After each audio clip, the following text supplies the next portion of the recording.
Hey everybody, welcome back to the channel. It's Coach Turtle coming at you with just the tip for your golf game. Now, I wanted to share this video today. This is a compilation of some clips of the clinic I did with Mr. Stan Utley a couple weeks ago. Now, Stan Utley is a world-renowned short game coach. He's helped many players, including the likes of Sergio Garcia, Darren Clark, and most recently, he's helped Charles Barkley get over the yips in his full golf swing. So enjoy this video. He shares a lot of insight, and I think you're going to find it really interesting. So enjoy. That you add, whenever you add, it stays in the game. See, I put the maximum energy in the backswing right off the takeaway of the ball. So I get so much energy out at the start of the backswing that it flies back, and then it has that energy stored up, and it's just easy to have the rest of the energy I need the whole stroke. Did you get that? I've never said that before. That actually made sense. So Ricky Fowler is the best Jordan Spieth's the best long putter because he has the most energy off the ball. So it gets him back far enough that it just falls on the ball. You watch him, he never follows through. Because he's done at the ball. He's already created the speed and the energy early. And then the guy that's really bad, he goes like this. He wonders why he can't get any energy in the putter head because he puts it all in the grip. You don't do that, but I'm going to help you get energy earlier in the backswing, then you won't have to apply it at the impact of the ball. Really good, really good. Now you're close to it.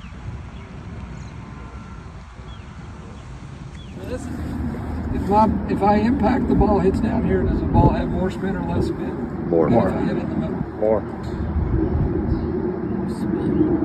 So every shot has backspin, except maybe a putt doesn't. Putts usually do, but not much. But if I hit below center of the face, does that have more or less backspin on the ball? More. So there's a fancy word called gear effect. When you glide a ball and you hit it with the club face, if you hit low on the face, the club goes like that. When the club goes like that, the backspin happens more. So if you thin your drive and it goes low, it has more backspin than a good drive. That meant it went low, it didn't fly very far, and it stopped quick. That ain't very good. It's a bad combination. I guess what happens if your ball hits above the sweet spot, your club gear effects this way. Your ball flies higher, has less backswing, flies farther, and rolls more. Same for putting. So if your ball hits below the equator of your face, up and down, the ball comes out with more backspin. That is a bad thing. If your ball hits above center, it comes out with less backspin. So I took a picture off the TV of Tiger Woods' putter. Look where his wear mark is. It's above center. He ain't hitting them. He ain't topping them. So remember I mentioned that my putter fitting, they changed the loft. Yeah. Too low. Too low. Yeah. And they added loft. Yeah, they added loft. And the reason they added loft was to get you to get your hands forward at impact. She was doing that too, the demo. That's why they added loft. I believe most putters are built coming off the rack with not enough loft. The reason I believe that is I think it matters how you see the face when you look down. I think your brain wants to see a little bit of the face. So if you set up and the putter has 1 degree of loft and you have to lean it this way to see the face, now you're swinging down instead of up on the start of the backswing. Yeah, I'm seeing this. That's right. So you should see zero face, correct? I don't know. I like to see some. You do? Barely. Okay. Okay. Barely's more than zero. Stan, if you move your hands. You're going to watch me chip. When I finish, see how I'm vertical? Most of you guys are back this way. You're behind both. That makes sense? I'm off this foot. This foot's just tripoding, but it's not got any weight on it. I'm not bent over, I'm not side bent, I'm watching my ball level. Meaning my eyes are level when I'm watching my chip. I'll raise up and I'll finish it. I may not turn all the way through, but I'm still all the way up on this foot this way. I don't have any tendency to be like this. If I'm like this, the bottom of my swing too far behind the ball. I'm getting forward so that the low point of my swing happens over here. I'm going to hit the ground here, but I'm low pointing over here. Look where he's Stan, can you talk a little bit about where your club is so far down? Everybody seems to raise the club up, like when Lisa hit that. Why are people doing that? I mean, you're not bringing the club up. So I think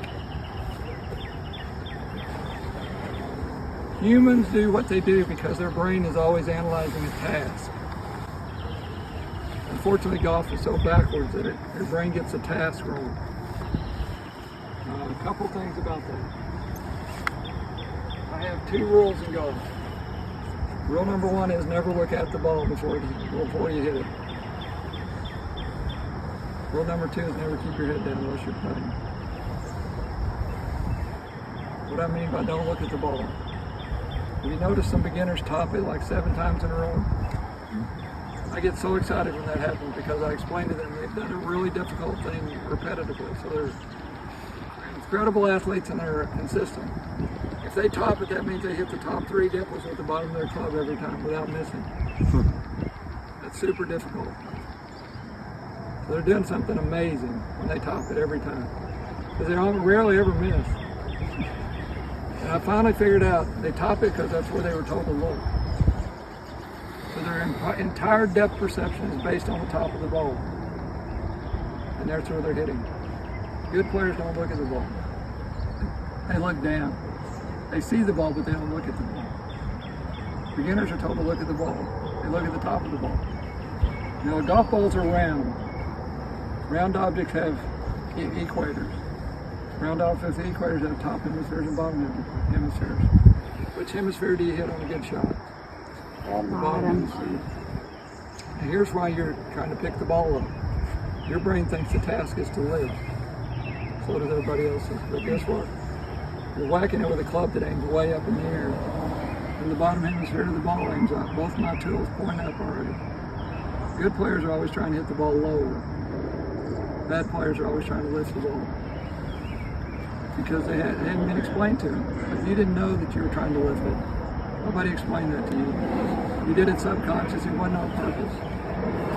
Something almost everybody else would teach. But the truth is, I'm trying to, this has so much loft, and that has so much loft, I'm trying to hit it lower. And then while we're on this topic, people are always asking me, how do you get it to bite? I want it to spin more. How do you spin it? Well, when you hit it clean with a clean club, like we're not going to put much bite on it today because our clubs are wet and they're dirty. A tour player will never hit a dirty, wet club unless they want to hit a flyer. The caddy's going to wipe that thing off before he puts it in the fly. But it's going to spin the most when I can hit the farthest below the equator on the ball as possible. So the most loft I can use, I can hit farther below the equator. But here's the tricky part.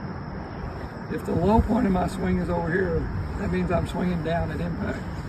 If I'm swinging down at impact, I can move the equator this way. So I tilted the equator the same as I swung down. Now I can hit farther below the equator. The person that asked me about how to spin it, he's low point over here. He's always swinging up at the ball. So if the equator's turned like that, he's got no chance to hit low on the ball. Interesting. So if you want it to bite it gives you control. It lets you control how much it rolls. Bite's usually a good thing. You need to have your low point on that side of the ball so you can hit farther out of the ball. And that's why I'm being sticky on this. That's why I'm being sticky on this point. If I can get you forward, I can get your low point on it. If your tendency is to let this right knee dip, if your knees dip and your hips go forward, your head's going to go this way. And my knees get tall soon. Look where his club is. His club's down. That's a lot of water. So this rotation adds energy. There's also a hammering action in golf. So everybody pick your club up on your trail shoulder. So everybody got somebody that means something to them. They're behind you. Your family's behind you, and a bear's coming at you. How you gonna hit the bear on the head? Unfortunately, you guys, if you were golfing, you'd be trying to hit the bear like this. You'd be eating your arm. So you would step into it. You would heave the head with your wrist. You wouldn't heave your arm. Everybody plays golf with your arm. Me too. I hate it. I still do. Now here's the weird part. Which direction do you release the head with your wrist?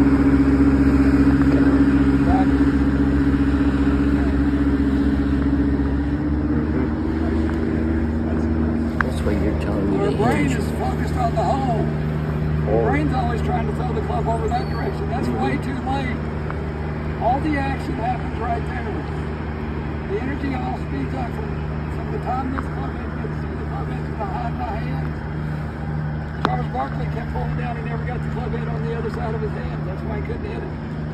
As soon as the club head tips on that side of the hand, the wrist will level that way. First thing we talked about was impact was this way.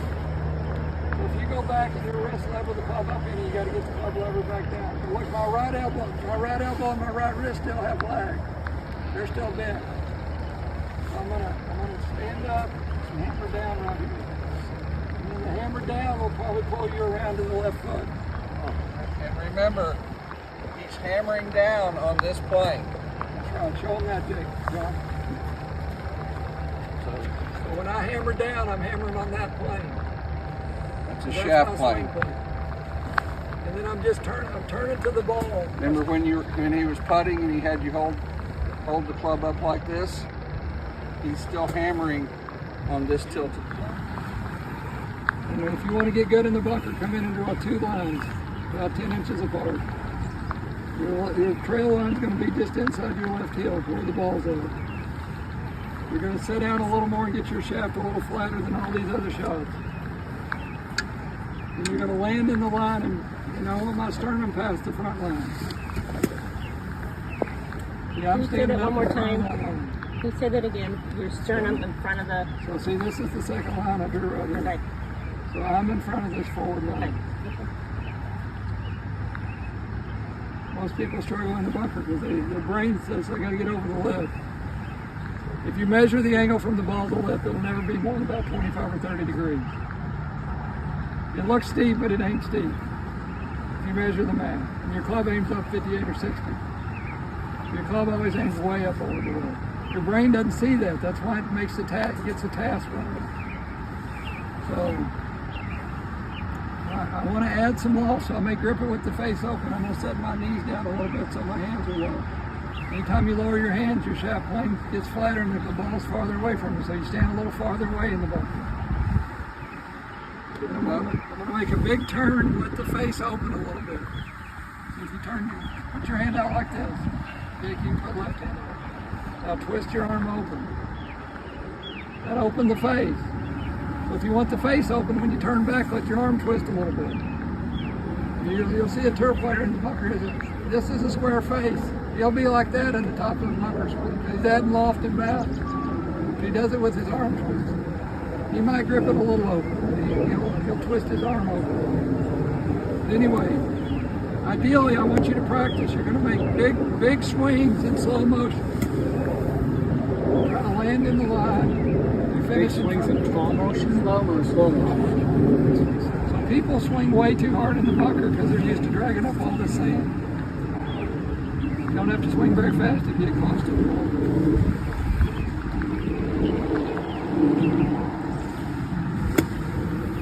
Notice if he does, he set the face down open. Okay, we're ready. Here's our main points of the day. I taught you that the golf swing is on a tilted circle because that's the design of the equipment. If you set the head down flat on the ground, the club comes up at 70 degrees with a putter, 62, 3 or 4 degrees with a wedge, about 60 degrees with a 6-iron. Then on short putts and chips, we really want to manage the face so it's square to the arc, designed by the swing path of the plane. And we also want to add pressure to the ball all the time.